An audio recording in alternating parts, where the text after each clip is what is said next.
In today's video, we discuss the impacts of the Supreme Court ruling on affirmative action and higher education admissions. We explore what this means for minority applications. We also explore the direct and indirect impacts to diversity in the workforce and what changes this means for DEI and CSR programs. Let's make a social impact. Hi everyone, I'm Carl. Welcome to the Social Impact Show, a channel where you get the latest strategies and tips to help you scale and grow your CSR and goodness programs. So today, I've got a special guest. His name is Jerome Tennille. He is the Director of Social Impact and ESG at the Uplift Agency. And today we're going to talk about, in the realm of diversity, equity, inclusion, but really about the Supreme Court's decision on affirmative action that happened on June 29th or the end of June. And basically what it was, for those who don't know or just need a recap, is that the Supreme Court decided to overturn a decades-long decision where universities could take into account race as part of the admission process, and they're no longer allowed to do that. So, Jerome, in your opinion, what impact does that have on minority applications or even just admissions process in general? Mm-hmm. Yeah, well, first, thanks for having me for today. So I think there are a couple different things here, a couple different layers here to this. And I will also just sort of preface all this by saying that, the way that affirmative action in the way that I sort of understand it as it's been applied to university systems here in the United States, the way that it's been applied is that schools would have a race conscious affirmative action, in that they would use race as one of many factors in how they actually considered, who was going to be admitted to their college programs. So that's very different than, say, having a quota system that is setting aside a certain number of seats for their applicant process. So I just want to make that's my understanding of it. And so I think there are direct implications, and then I think there are sort of the indirect ripple effects that might happen. And I think before I even get even more deeper into this, I'll just say this is all speculation. I think realistically, when we're looking at talent, the talent pipeline from high school to college and then from college to the workforce, right? You're talking about years. So there's a fair chance that we're not going to see the results of this or the effects of this for years to come. But I think most directly, what it really means is that it'll immediately affect the decision in how colleges and universities will accept students, as they will no longer be able to consider, even amongst everything else, they'll just no longer be able to consider race as a part of the admissions process. Indirectly, I think the ruling could also impact how companies use race as a consideration in their hiring practice. And I think that, when I talk about the unintended ripple effects that happen, is that the hiring and the workforce DEI goals that some corporations have may also, I think there's going to be some implications for how corporations are engaged in this work, even though the ruling has little to do with the private sector. Yeah, and I really want to get into that perspective, because I think there's a lot of fallout that's happening right now. You've got, universities. I saw an article today that universities are either removing or redefining their diversity statements just because they can't consider that, or even the perception of considering race into their admissions process. But also a lot of universities are either getting lawsuits placed up against them, getting sued because of their previous policies. But what's really fascinating too is, for example, Harvard, where I think I saw a couple numbers where I think 34%, it came out in court that 34% or discovery where legacy students were being accepted over all other non-legacy students. So it's really bringing light, the indirect effect of this is it's really bringing into the light admission process for all these colleges and universities, which is fascinating because I think, when we're talking about this earlier, do you believe there's even a hint of maybe a silver lining where, I think, what was it, like a couple of years ago, we saw the Felicity Huffman, Lori Loughlin, and the whole Varsity Blues scandal of the admission process. But really, is there a silver lining where maybe, hey, it's an opportunity for all these higher education institutions to maybe reset their admission process too? Possibly. And what I'll just sort of say on that is I think it's going to open up higher education to greater scrutiny, just sort of across the board in their in our admission process, sort of at large. And one of the things that you sort of point to is there are some education institutions that have admitted students as a part of their programs based off of, like, who do you know, what networks are you part of, whose family are you part of, are you, or are you within a legacy network that has been a major donor to the school? And so when I think about that, obviously that is a very exclusionary way to admit students where, it's just like, wealth begets wealth. It's the privilege begets privilege. Like it just favors those who have the greatest socioeconomic privilege. And so, I think there might be a little bit more scrutiny just sort of across higher education at large and how some of these schools are admitting students. We know that there have been discriminatory practices within higher education. That one that you sort of point to is certainly one of those. And so I think there's a lot that's going to like shake out here. And it'll be interesting to see what happens. The one thing that I'll also share here, and this isn't, what I'm about to share is not by any means political, but I think there are certainly political implications, and we've sort of seen that. And I think we're not going to see the dust settle on any of this until, especially here in the U.S., until after the 2024 election. Oh, definitely. And I might go a little bit off topic and then come back to it because I think there is an upheaval in higher institutions right now. And there was a couple of people in the higher education technology space that I was talking to, and where two things that, really in a lot of presentations or on top of minds in these institutions, I think one is the supreme, like, how does this impact, admissions recruitment as well? And two is the impact of artificial intelligence and how that has upturned higher education in general. What I really like, we had a conversation before, is how about the impacts, which I think, brings to the forefront minority serving institutions? Because I think, like an HBCU, where I feel, and maybe there's probably a lot of people who don't feel the same way, is that the institutions like, the Ivy League schools where you get those networks with the impacts of artificial intelligence, with how things are a little bit, I would say, getting leveled. I think like those minority serving institutions have an opportunity here in the broader scope. Can you talk more about that?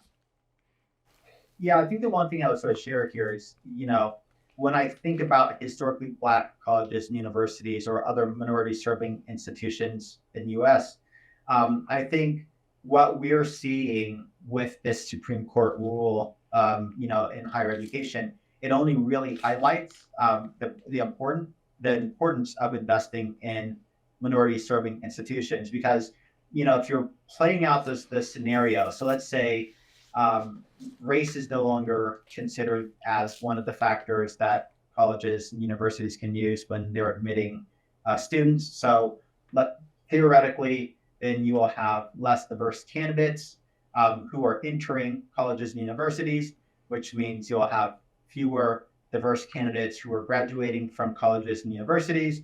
So now all of a sudden you have a situation where diverse talent is drying up for corporations, right? So as corporations are working with their university relations team And as they're going out to looking for, their interns, and when they're looking for entry level professionals, and when they're doing job fairs, then theoretically, um, they're going to have fewer qualified candidates from diverse backgrounds to choose from.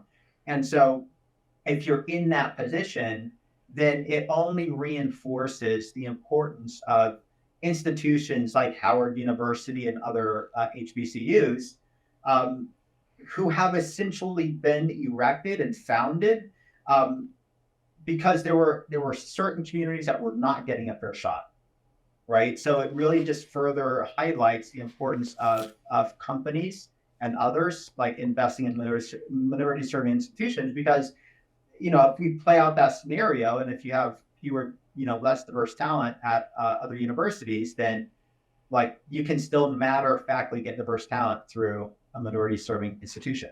For sure, for sure. And I think that's a great segue into how does this, and you touched on it briefly in your previous answer, was how does this impact the workforce? Now, I know we probably won't see in the next until for like at least 3 or 4 or 5 years, but what does that look like from a diversity hiring perspective, a recruitment perspective? Like, what does that look like? Because especially, professions like law or medicine, where those higher educations are requirements, like hard requirements. What does that look like? So I think there's like multiple layers to this. I think, and what I've heard, like the legal perspective, and I'm not a lawyer, but this is just what I've heard from those who are, in legal counsel. Their perspective is that this reversal can also, in many ways, set a precedent or even open the door to allowing other people to bring other similar cases before the court, targeting diversity practices in other fields and other industries, right? And so that I can certainly see as problematic. And I think the sort of another impact to that is that, of course, this is all speculation on how this is going to like affect the workforce, of course, but it could actually affect the diversity of the pool of talent being produced by universities, as I sort of alluded to. And while we don't actually know what this is going to like look like, and we might not know what that's going to look like for some years, without universities having the ability to actually recruit racial minorities, the pipeline of diverse job seekers from universities may in fact dry up, as I shared. And if there's a decline in the college graduates, then of course, then that means, or that a decline in college graduates who are from underrepresented communities or backgrounds, then that talent pipeline that companies are looking for will certainly dry up. So we've covered some of that ground, but I would also say, and this is a part of that other ripple effect that I was talking about, it might actually embolden others to start to attack corporate DEI, right? Like people might see this passively and say, oh, well, the Supreme Court is reversing affirmative action on higher education. So now I have the permission from the highest court in the land to now start to attack corporate DEI. And so at Uplift, we're a full service sustainability and social impact consulting firm. And one of the things that we've seen across the ESG landscape is almost a reversal in how people are talking about ESG. Mm-hmm. And so there are certainly a lot of attacks, some of it politically based, but there are attacks on ESG programs. And I think just as we're seeing attacks on ESG, we're going to start to see attacks on corporate DEI. And so I think what that's actually going to do is the other trend that we've certainly seen across the corporate landscape is that companies are almost, they're reframing the language and how they're talking about ESG. So, some companies are going from ESG and now they're talking about it as sustainability and social impact. Now, their programs remain the same, but they're removing ESG from any language because because that's going to put a bullseye on their back. What we might see is that as attacks possibly ramp up against corporate DEI initiatives, it might be that corporations now have to reframe how they talk about their diversity and inclusion goals. Um, if companies start to take a lot of heat, then it might actually have implications in how public and transparent they are with the goals. And you and I have talked about DEI quite a bit on previous episodes, but it's very common for companies to have like very set targets because they're trying to because there's a good amount of accountability and public transparency, and they have disparity goals that they're trying to close the gap on. So generally, they will have goals set around minorities in executive positions, board seats, manager, so like mid-manager roles and director roles. And every year, they will measure their progress in having greater representation, diverse representation in their companies, and they're very public about it. Some companies might start to shy away from how they're talking about it as a result of this, because they might be committed to the work, but they also fear that some of their stakeholders might see that as an opportunity to attack them on it. Which, when you say about the attack on ESG, and you say that there's a bit of a backlash on DE&I, even people watching this channel, watching these episodes, what I've noticed is whenever we publish an episode related to ESG or DEI, we get a flood of comments, a lot of polarized comments with a lot against, and there's always people for. So it is a very fascinating, like, this has, like, those two terms have definitely polarized the landscape, and we can even feel it on just publishing episodes too. So is there anything that corporations or even CSR or DEI programs can maybe plan for over the next 3 to 5 years to either combat that or, prepare for, or have a different plan to adjust to that reality?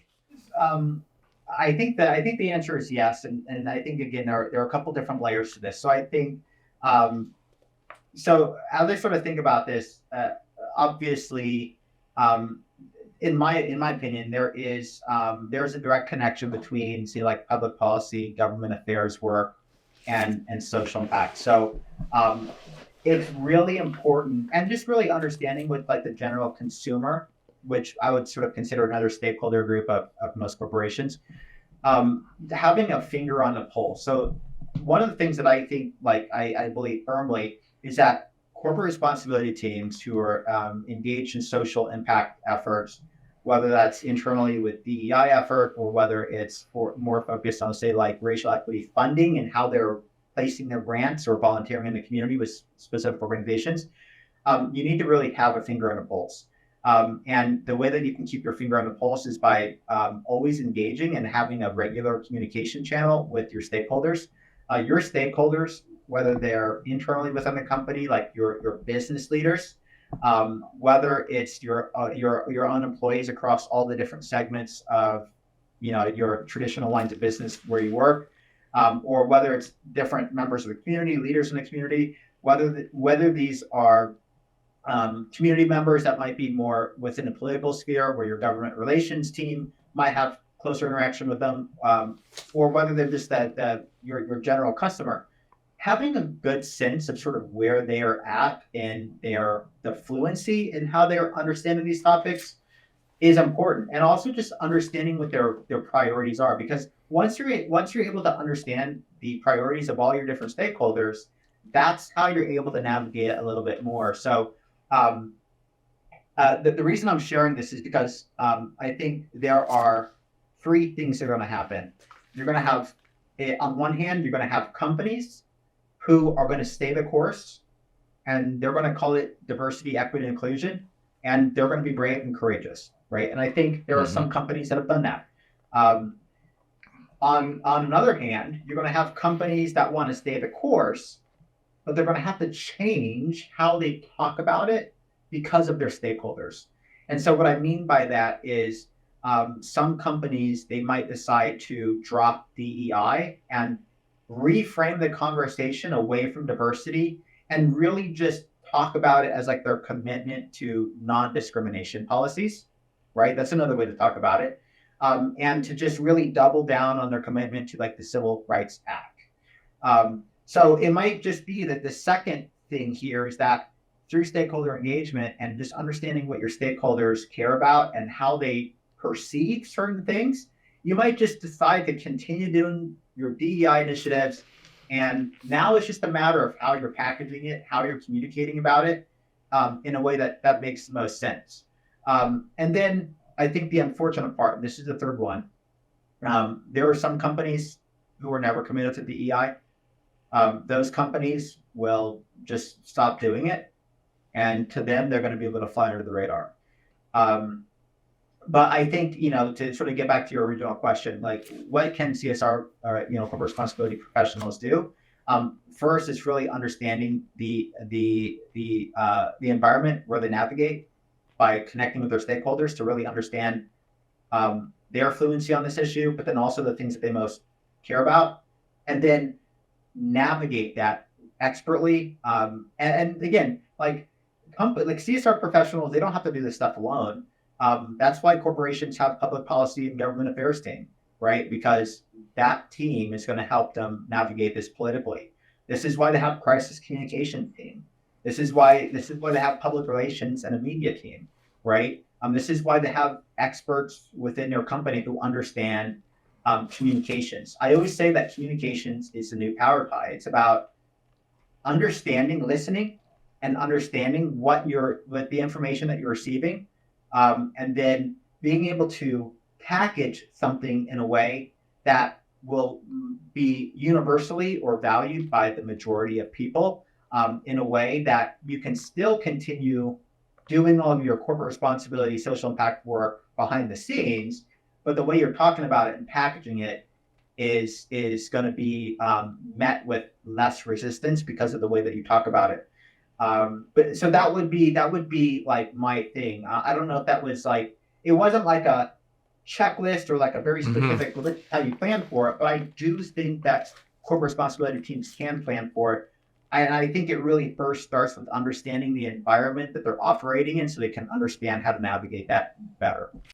And I can imagine this would have different impacts and different plans and strategies depending on which industry you're in, right? Especially right, if you're a law firm or you're in medical technology or working directly with doctors, would have a definitely different impact than, maybe in computer science or in technology or, trades. There's so many different ways. And like you said, we won't probably know the impacts for quite a bit. Yeah, I would say that's true, right? Every industry and every company, based on their business model, they'll have different stakeholders, and depending on the industry, your business model, whether you're publicly traded or you're a private entity, right? Those have massive implications on like what you can and can't do and how you need to future-proof your company and all the programs that exist within it. And again, it's something that I think is going to be very unique to most companies, but you're right, it's going to differ depending on the brand and who they're affiliated with. And remember, if you're getting value from this video, we'd really appreciate you hitting that like button. And the question for you today is, what do you think the impacts to the workplace would be because of the Supreme Court ruling on affirmative action? Let us know in the description below. So Jerome, I know we could probably talk about this for like hours and days and weeks, but if any of our audience wants to connect with you, maybe have that conversation or learn more about the Uplift Agency, what's the best place to reach you? Two different places. You can go directly to our website, theupliftagency.com, or you can find us on LinkedIn. And we have a newsletter that we publish twice a month, and you can subscribe and stay abreast of all of our events and our happenings. Learn more about diversity, equity, inclusion by checking out this playlist here. Thanks for watching, and we'll catch you next episode.